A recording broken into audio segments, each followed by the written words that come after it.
স্থান মধুময় বৃন্দাবন ধাম। আর এই বৃন্দাবন ধামে আমাদের এখনকার আলোচ্য বিষয় রাধা গোবিন্দের কুঞ্জ বর্ণন। সকল ভক্তের চরণে আমি করি নমস্কার।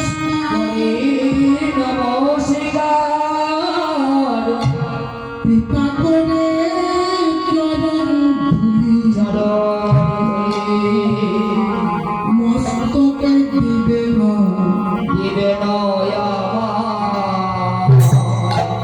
যোগে মায়া শক্তি এ যে বিশুদ্ধ সত্তার পরিণতি সেই শক্তি লোক দেখাইবে সে পরতনু। এই যে ভক্তগণের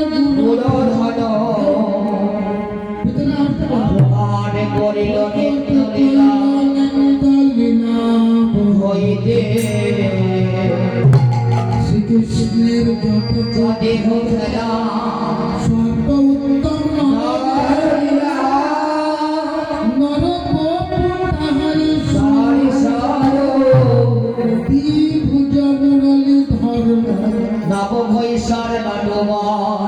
নরলীলার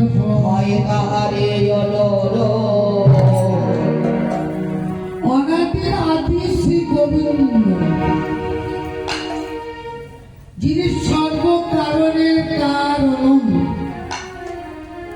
গত সারা নিশি শিবার সম্মানে রাস রসে মাফ করবেন, গত সারা নিশি যত গোপী তত কৃষ্ণ হয়ে সকল গোপীর মনোবাসনা পূরণ করে। এই গতকাল এখানে নাম কীর্তন হয়েছে। এই নাম কীর্তনই হচ্ছে রাস, যুগল নাম রাস। অন্তে এখন রাধারানীর অষ্টপ্রধানা সখী রাই কানুকে এনে শয়ন মন্দিরের শয়নে দিয়েছে। সখীরা রাই কানুকে কুঞ্জের ভিতরে শয়নে দিয়ে সবাই বাইরে চলে এসেছে। একজন আরেকজনকে ডেকে বলছে, এ ললিতা, যা খুশি তা করুক রাই, চল আমরা কুঞ্জের বাইরে যাই।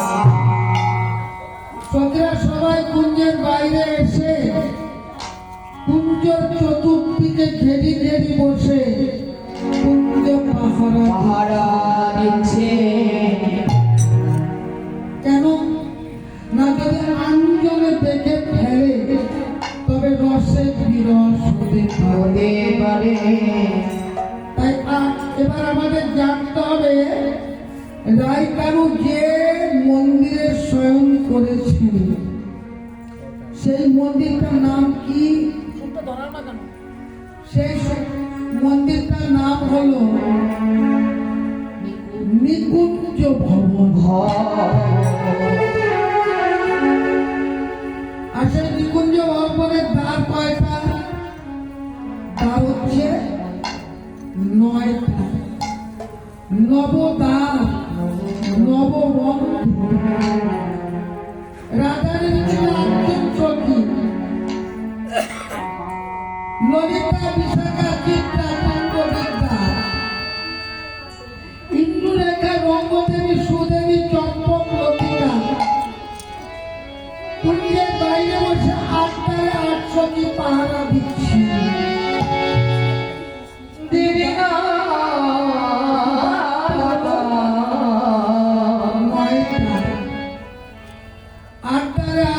পাহারা দিচ্ছে,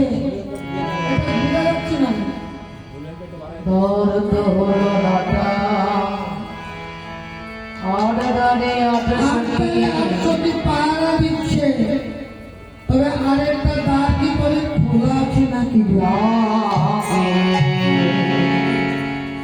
বলে না না, এটি হলো প্রধান রাত। মাঝখানটা কোন?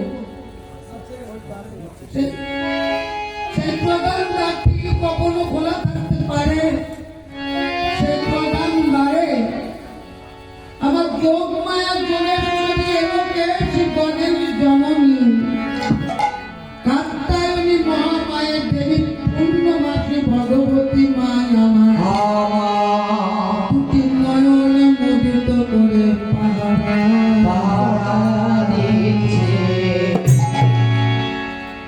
এইদিকে ধীরে ধীরে প্রভাত হতে চলেছে।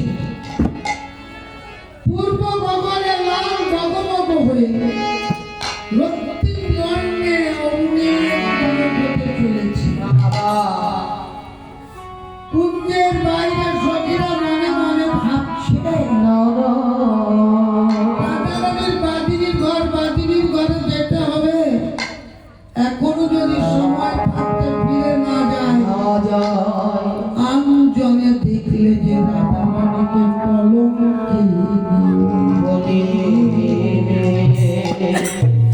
সখীরা কি করলেন? বারবার রায় কানুকে জাগাবার চেষ্টা করছে। ওরে জাগো বিশ্ব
কিন্তু রাধারানীর কোনো বাহ্যিক জ্ঞান নাই।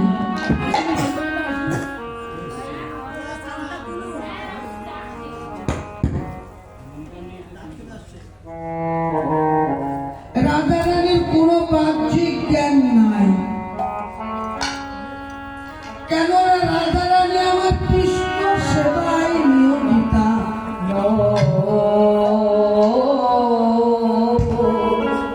রাধারানী আমার কৃষ্ণ সুখের সুখী, কৃষ্ণ দুঃখের দুঃখী। কৃষ্ণ সেবা বই রাধারানী কিছুই বোঝে না।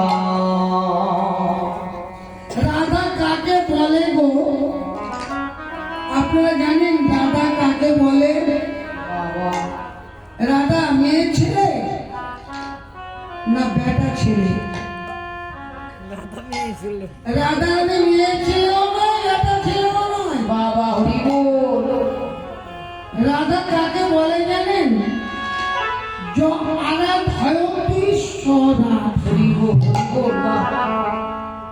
এই জগতে যিনি আরাধনা করেন তিনি হলেন রাধা। আর সেই রাধা যারা আত্মসুখ নাহি তো গোপীকে,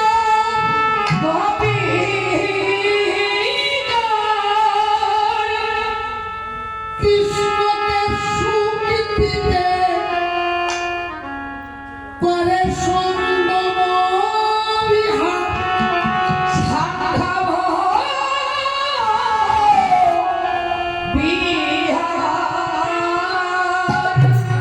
আত্মসুখ নাকি তো গোপিকা। আত্মসুখ কাকে বলে? এই যে আমার দেহটা দেখছেন না, এই দেহের মতো কতগুলি ইন্দ্রিয় আছে। যে সকল ইন্দ্রিয়গুলি হলো কৃষ্ণ বহির। আমাদের কৃষ্ণ ভজন করতে দেয় না, কৃষ্ণ সাধন করতে দেয় না। বহির্মুখী ইন্দ্রিয়। কিন্তু আমরা সাধারণ জীব কি করি? ওই বহির্মুখী ইন্দ্রিয়গুলির সুখিতে মেতে উঠি। বাবা ইন্দ্রিয় সুখের সুখী হয়ে আমরা সদাই মেতে থাকি। তাই শাস্ত্রে বললেন প্রীতি প্রীতি বিষম প্রীতি সদাই চুলি করে মরে মরে। আমার গোবিন্দ প্রীতি রে তোরে প্রীতি সদাই জড়ায় আত্মইন্দ্রিয়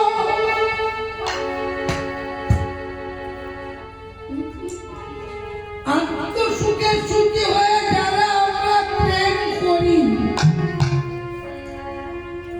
তাকে বলা হয় কাম। আর কৃষ্ণ ইন্দ্রিয় তাৎপর্য ধরে প্রেম নাম। আত্মসুখে হেতু আমরা যারা প্রেম ভালোবাসা করি তাকে বলা হয় কাম। আর সেই কামের পরিণতি কেমন না? প্রীতি প্রীতি বিষম প্রীতি সদাই চুলি করে মরে। অনেকের নেশা, নেশার ঝুঁকে ছুটে যায় প্রেম বা ভালোবাসা করতে। আর সেই ভালোবাসা কতক্ষণ? এই দেহের মধ্যে নেশা থাকে যতক্ষণ। আর যখন নেশা চলে যায় তখন আর ভালোবাসা থাকে না গো। শাস্ত্রে বললেন তখন দিনের দশা কি হয়? সদা চুলো চুলি করে মরে।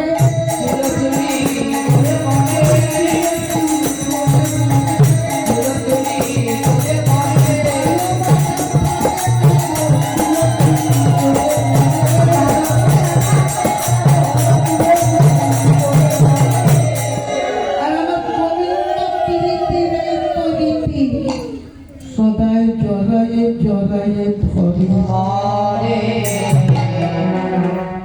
যদি কোনো ভক্তের হৃদয়ে সেই প্রেমের উদ্দীপনা জাগে আর পাশে যদি আরেকজন কৃষ্ণ ভক্ত বসে থাকে তখন আপনারা দেখবেন ভক্তরা কি করে? একজন ছুটে গিয়ে আরেকজনকে ওই জড়ায়ে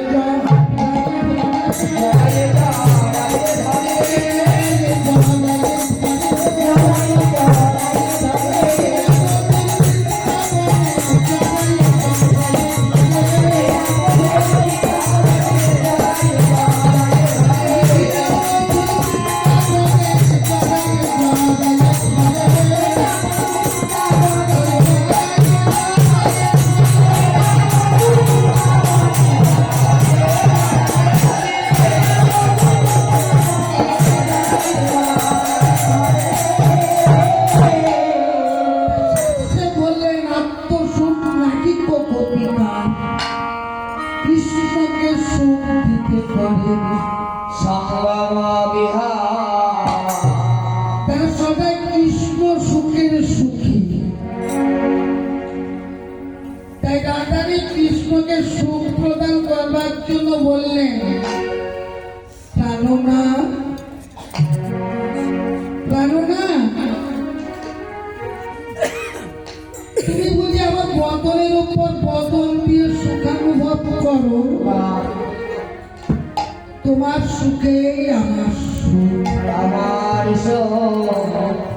এই নাও পেটে দিলাম আমার বদন খানা। খানা একবার তুমি তোমার শ্রী বদন আমার বদনের উপর দিয়ে সুখানুভব করো।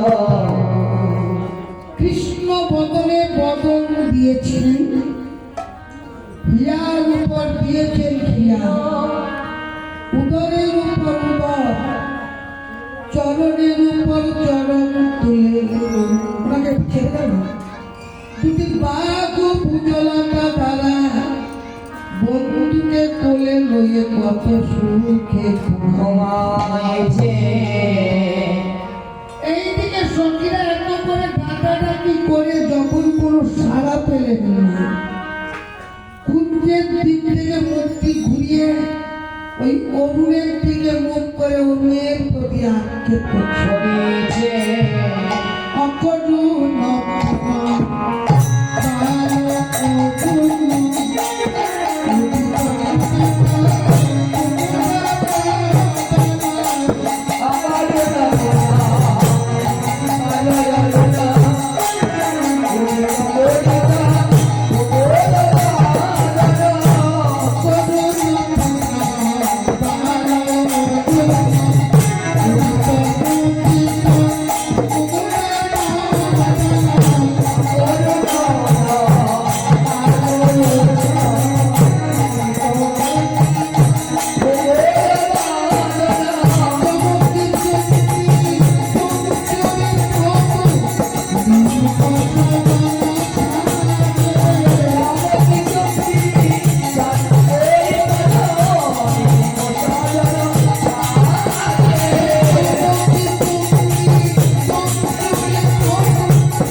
অকরুণ মানে করুণাবিহীন।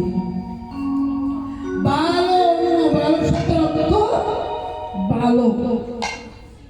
এই ছোট ছোট বালকদের যেমন সুখ দুঃখের জ্ঞান নাই, বালকরা বলছে কোথায় সুখ কোথায় দুঃখ।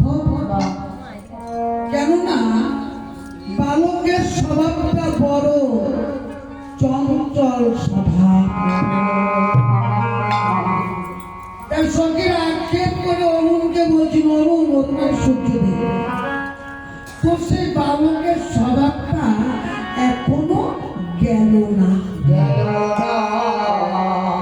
গত সারা নিশি আমাদের অনাদিরাদিশি গোবিন্দ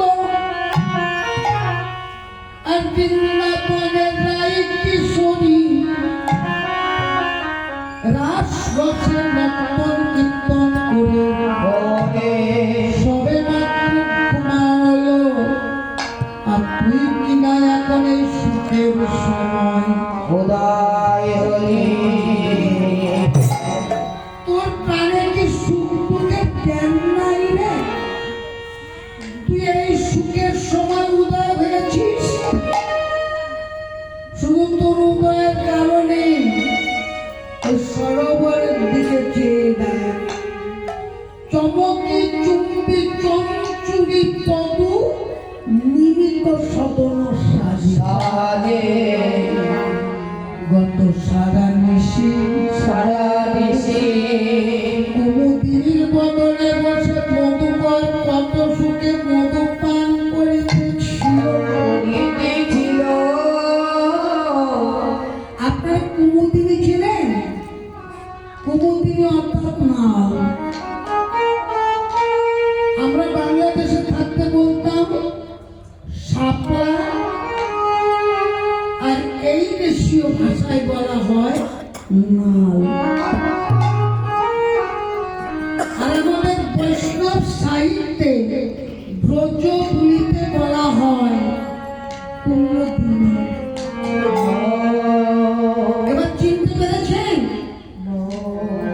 আমরা অনেকে তরকারি হিসেবে ব্যবহার করি।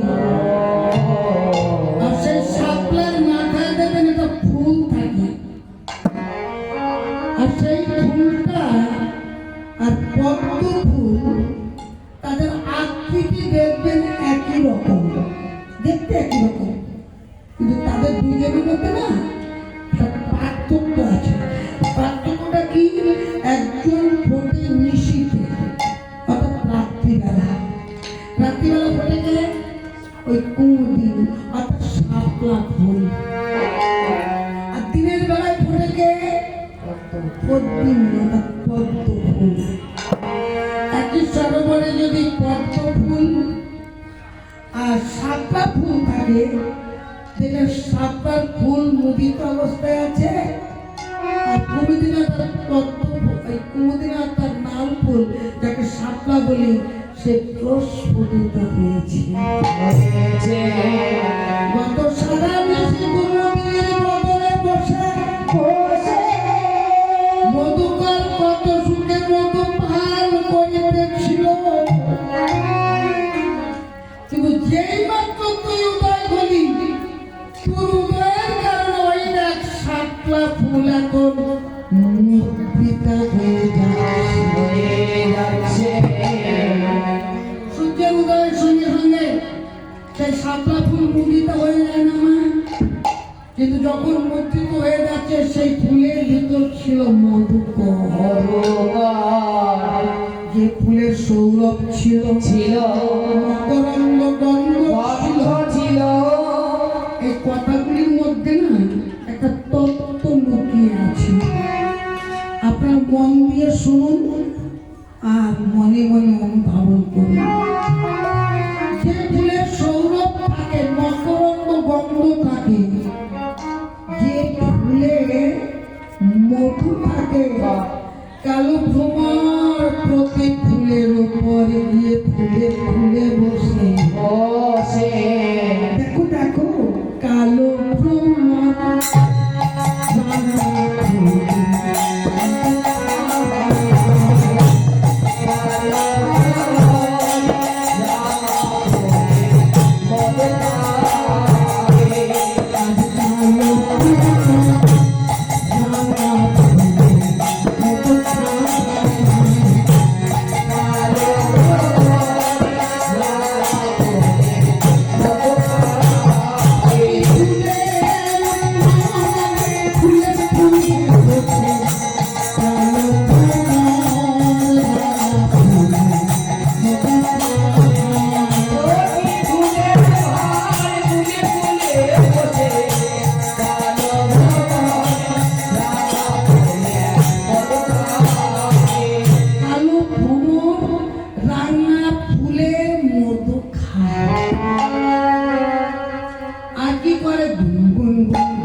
করছে আর বলতে যেন ছোড়ে